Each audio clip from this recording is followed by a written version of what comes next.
The night I caught my husband in bed with my best friend. They were laughing in my bedroom like I didn't exist. They thought I was the one about to lose everything.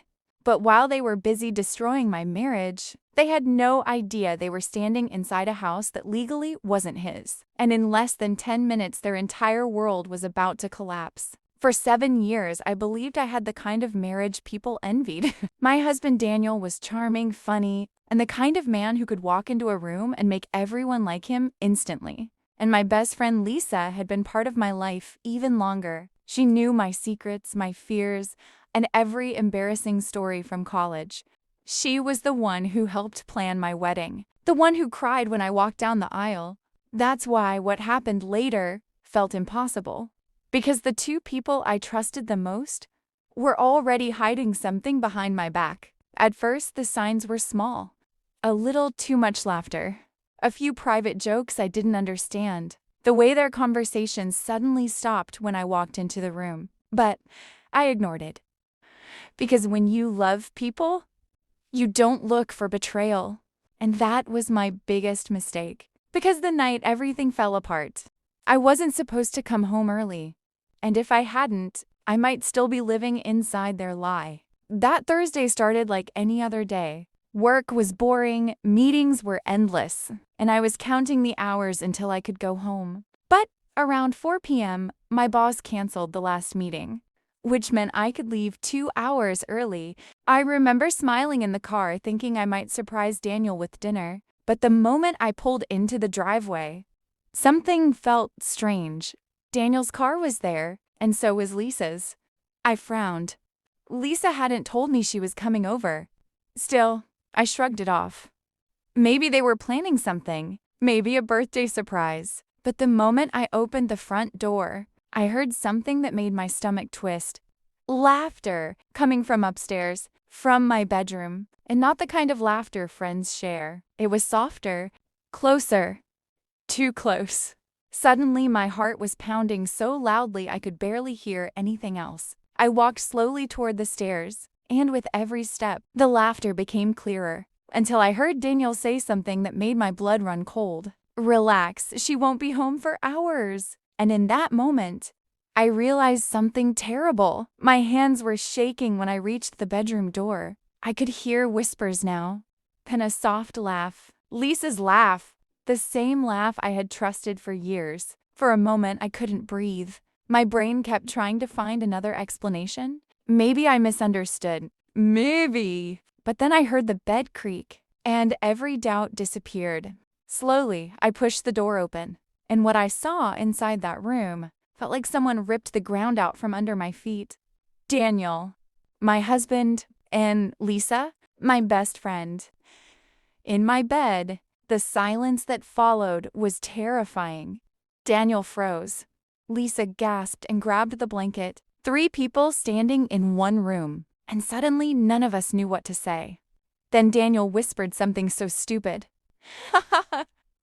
I almost laughed. It's not what it looks like.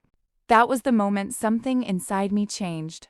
Because instead of screaming, instead of crying, I suddenly felt very calm. And that calm feeling scared them even more, because they didn't realize something yet, something that was about to turn the situation completely upside down. 3 years earlier, Daniel had tried to start a business. It failed badly. Bank loans, debt, destroyed credit. When we decided to buy our house, the bank refused to include his name on the mortgage. So the paperwork went under one person. Me. At the time, Daniel joked about it. Your house, my couch, he laughed. Neither of us thought it mattered.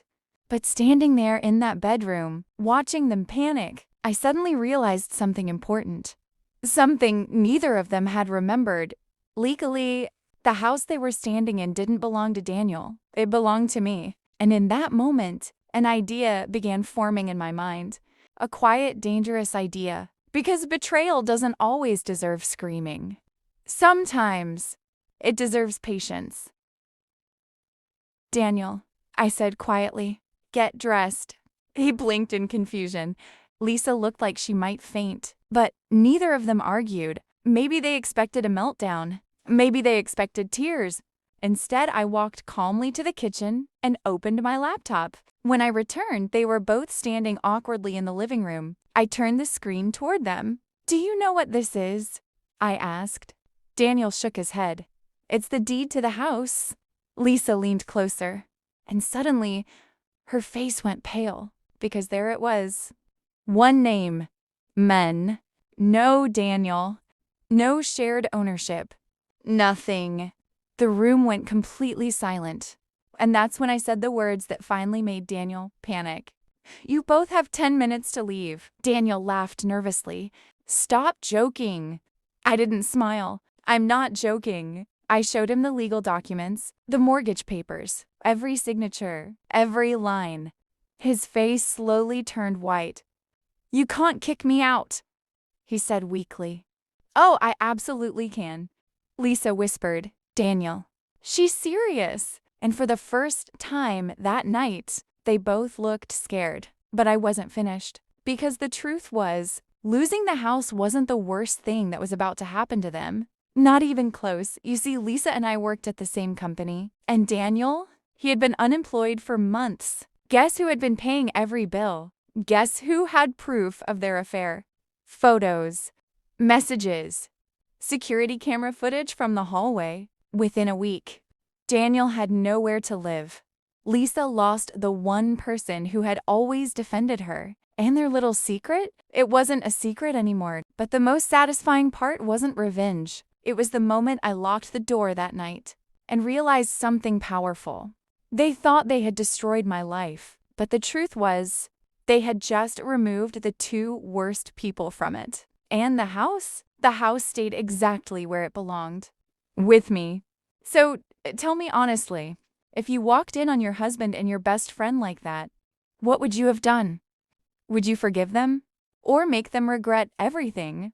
Comment below. And subscribe for more shocking betrayal and revenge stories.